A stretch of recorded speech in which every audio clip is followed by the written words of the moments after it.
Mai. Ngai mi do tepi hitoma be noga. Ko janken jaka bi min nete. Haji janken jaka bi kara hebi jon duubi nay fayda do dabbitude modi mum. Lamine Balagan jaabi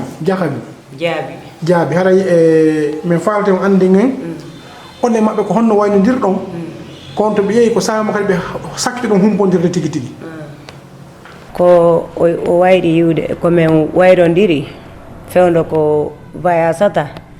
3 mois avant sa disparition, mon mari était à l'abbé. Un matin, il quitte chez moi pour aller chez ma coépouse. Ce jour, il n'avait pas prévu de voyager parce qu'il n'a rien dit à propos afin qu'on prépare sa valise. Mais aussitôt parti chez ma coépouse, il revient vite me demander de préparer sa valise, qu'il doit partir tout de suite à Cancan. Il était 9 heures. Je demande les raisons de l'urgence pour aller à Cancan avec cette instabilité dans le pays. Il me dit que j'ai reçu un appel. Celui qui me doit de l'argent est rentré à Cancan. Celui qui lui doit de l'argent était à Bamako depuis longtemps. Je n'ai pas demandé le nom et le reste des détails. Notre mari Lamine Balagan Djabi a quitté le samedi pour Cancan. Il a passé la nuit à Mamou et toute la journée du dimanche. C'est le lundi qu'il continue sur Cancan. Il a passé 3 mois à Cancan. À chaque fois qu'on parle, il me dit que celui qui a son argent a promis de payer, mais de lui passer un peu de temps et de le couvrir parce qu'il travaille avec l'argent des gens, qu'il payera par tranche. À chaque fois que nous parlons, je demande à Djabi de rentrer, quand l'autre va trouver son argent, il partira prendre. Même son ami qui l'accueille à Cancan m'avait dit la même chose, que Djabi lui montre la personne afin que cette dernière verse l'argent dans ses mains et puis il va transférer. Malheureusement, il n'a pas dit à son ami tuteur aussi qui est la personne qui lui doit de l'argent. Un jour, Djabi m'a dit au téléphone qu'il veut aller à Kouroudougou, une zone aurifère, qu'il rêve souvent que ses activités sont tournées vers l'orpaillage. Il voit souvent de l'or dans ses rêves, qu'il y va dans l'espoir de trouver 2 ou 3 collaborateurs dans l'orpaillage, qu'il laissera sur place puis revenir. Dans cette conversation, il m'a promis que dans une semaine, il sera à l'abbé. Ça, c'est en début février 2020. Il a dit que le vote du 22 mars 2020, prévu en Guinée, va le trouver à l'abbé auprès de sa famille. Nous sommes tombés d'accord. On se donne au revoir. Je pense que c'était un mercredi. J'ai attendu le dimanche qui a suivi. J'appelle encore vers 11 heures pour connaître son programme de retour. Il me dit qu'un ministre est en séjour dans la zone de Kouroudougou. Quand la mission là va finir, il ne passera pas la nuit à Kouroudougou. Il revient à Cancan ensuite à l'abbé. Le lundi 17 février 2020, jour de sa disparition, je l'ai appelé encore vers 17 heures. J'ai dit, Djabi, finalement, tu n'as pas fait un retour. Tu as quitté le village. Il répond par oui, que je suis sur la route. Je n'ai pas compris qu'il était sur la route l'abbé Cancan. Pour moi, il était entre Kouroudougou et Cancan. Le défaut, Djabi n'aime pas beaucoup le téléphone. Il appelle moins. Il répond plus aux appels qu'il n'appelle. Le même début de soirée du lundi 17 février 2020, Djabi a joint un de ses amis à l'abbé alors que ce dernier prenait son ablution. Djabi l'a informé qu'il est en route pour l'abbé. Il a bien dit à son ami que je quitte Cancan pour l'abbé, donc j'arrive. C'est un véhicule que j'ai trouvé. Ils vont me laisser à Mamou afin que je continue sur l'abbé. Le véhicule en question va à Conakry. Il a appelé aussi un autre ami à lui, qui est son homonyme, un autre Lamine qui est au quartier Konkola ici. C'est aux environs de 19 heures, il lui a dit qu'il rentre aussi, après que lui et moi avons parlé à 17 heures. Djabi a dit à son ami, si vous n'arrivez pas à me joindre, ne soyez pas inquiets, mon téléphone est presque déchargé. C'est la raison. Nous sommes restés dans cette situation jusqu'au mardi 18 février 2020 à midi. Son ami et homonyme m'appelle pour demander si Djabi est arrivé en famille. C'est là que je comprends que mon mari était entre Cancan et l'abbé. Quand nous avons parlé lundi à 17 h, contrairement à ce que j'ai cru qu'il était entre Kouroudougou et Cancan. J'ai dit à son ami qu'il n'est pas arrivé d'abord à la maison. Il me dit pourtant que ton mari m'a appelé hier dans la soirée, qu'il était entre Cancan, Mamou, dans un véhicule personnel. À partir de Mamou, il devrait continuer à l'abbé avec un autre moyen de déplacement. Il m'a dit que je tente son numéro. Impossible de l'avoir depuis que j'ai commencé à le joindre avant. Je reviens vers son ami pour partager l'information que je n'arrive pas à l'avoir aussi. Je cherche à avoir son ami de maman aussi.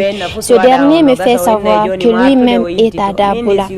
Je le prie de rejoindre ses proches à maman pour savoir si mon mari Djaby n'est pas arrivé à son absence. Il appelle son collaborateur au magasin qui lui dit que Djaby n'est pas arrivé chez eux. Je commence à m'inquiéter.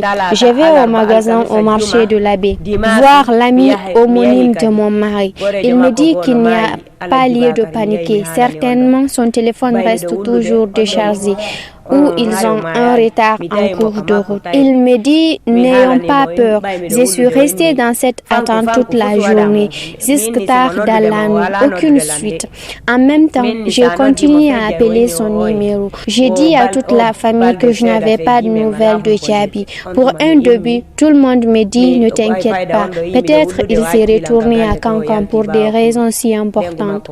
Mais quand il change d'avis, il va nous informer. Malheureusement, nous a rien dit et son téléphone ne marche pas. Nous a jamais appelé avec un autre pour expliquer pourquoi il n'est pas là toujours. Pourtant, il a été informé de son retour à l'abbé. Je m'interrogeais toujours. Je suis restée dans cette interrogation du mardi jusqu'au dimanche. Mon mari reste injoignable. Il n'appelle pas. Personne aussi ne me parle à son sujet. Je suis allée voir un autre ami de lui, Elhaz Bakari, décédé récemment. Il vivait encore. Je suis venue les larmes aux yeux.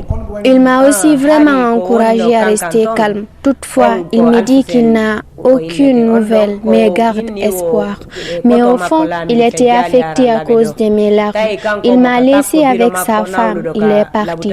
Je suis rentrée à la maison. J'ai parlé au jeune frère de mon mari. Il m'a dit que son frère doit se porter bien. Je réponds, si vous croisez les bras alors que vous n'avez aucune nouvelle de votre frère, moi je ne peux rester comme ça. C'est après qu'ils ont pris les photos de mon mari pour faire les recherches. C'était le lundi. Le mardi, je me lève à mon tour pour saisir la police, la gendarmerie. C'était le 9e jour après sa disparition. Son principal tuteur, Al-Hussein, n'était pas si tranquille à son départ parce qu'il était au chevet de sa mère malade qui est décédée quelques jours après la disparition de Djaby. Il ne savait pas que Djaby avait quitté Kankan pour l'abbé. Après Kouroudougou, Djaby est allé à la maison de son tuteur pour prendre ses affaires. La femme de son tuteur était là. Il a prévenu la femme qu'il reste à l'abbé. Selon ce que la femme m'a rapporté, ce jour Djaby était couvert de poussière. Il a pris son sac et il est parti. C'était le 17 février 2020. C'est 4 jours après que le tuteur est informé du départ de Djaby par sa femme. Le tuteur croyait qu'il était toujours à Kouroudougou. Un matin même, quand j'ai joint son tuteur de Kankan, il me parle de Kouroudougou. Quand le tuteur était parti à la maison prendre d'autres affaires pour l'hôpital, que sa femme lui a dit que mon mari est rentré à l'abbé. Le tuteur était pris de court en apprenant cette information par le biais de sa femme. C'est après qu'il me rappelle au téléphone pour m'expliquer et a demandé à parler aux hommes de la famille. Je dis que je n'envoie pas le téléphone auprès des hommes. Si mon mari est décédé, qu'il me le dise. Il répond qu'il n'est pas mort, mais il avait bougé pour l'abbé depuis le lundi de la semaine passée, qu'il vient d'être informé par sa femme. Son tuteur a regretté que son frère Lamine Djaby ait commis une erreur de venir passer sans l'informer. Il n'a pas appelé, il n'est pas allé à l'hôpital, sinon j'aurais vu le chauffeur du personnel dans lequel il est monté et qu'il envoie avant qu'il ne bouge d'ici. Il part au magasin demander, on lui confirme que Djaby est rentré à l'abbé. L'un des hommes qui travaille au magasin a confié que c'est lui qui a pris le sac de Djaby pour l'accompagner jusqu'à la route tout près. Il voulait accompagner Djaby jusqu'à la gare, mais Djaby aurait dit que ce n'est pas là à la gare, c'est un véhicule personnel qui l'envoie avec lui. Djaby sort 10 000 francs pour demander à la personne de lui faire du crédit au téléphone. L'homme en partant a dit à Djaby de veiller sur son sac posé à côté. Djaby a dit qu'il n'y a pas d'argent dedans. Il a laissé Djaby au bord de la route. Djaby lui dit retourne au magasin parce qu'il était seul là-bas au moment du départ de Mouma. Pour ce qui est de Kankan, les derniers signes de présence de Djaby se sont terminés ainsi. Depuis ça, plusieurs enquêtes ont été ouvertes sans aboutir pour connaître le sort de Djaby à la baie à Conakry. Mais nous avons commencé par Kankan où il était, mais rien n'a donné comme indice qui mène à Djaby. Le numéro de mon mari a sonné un mois après sa disparition. Un mois après les premières enquêtes du côté de Conakry, le numéro de Djaby a repris à sonner. Comme je n'ai cessé de tenter son numéro, un soir, à 23h, je tente son numéro qui sonne. Je crie de toutes mes forces son nom au téléphone. Djaby, Djaby, Djaby. Malheureusement, celui qui répond me dit que ce n'est pas Djaby. Je demande qui détient ce numéro. La personne coupe le téléphone. J'ai rappelé encore. Il a refusé de répondre. Je prends le numéro de ma jeune sœur pour appeler encore.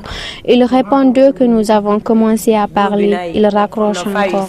J'ai couru expliquer à un voisin. Ce dernier compose le numéro de mon mari sur son téléphone. Les personnes qui répondent derrière parlent maninka. Mon voisin leur parle en français. Il raccroche encore sans qu'ils ne se comprennent.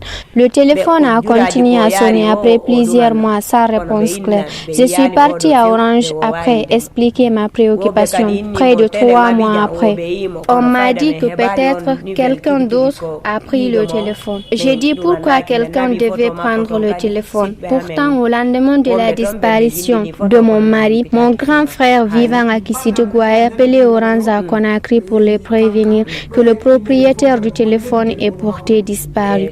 Ce jour, mon frère a parlé avec une femme pour informer que le détenteur du téléphone a disparu. J'ai reproché Orange à travers l'agent qui m'a reçu à la baie. Si c'est le cas, comment vous pouvez attribuer le numéro d'un disparu à une autre personne?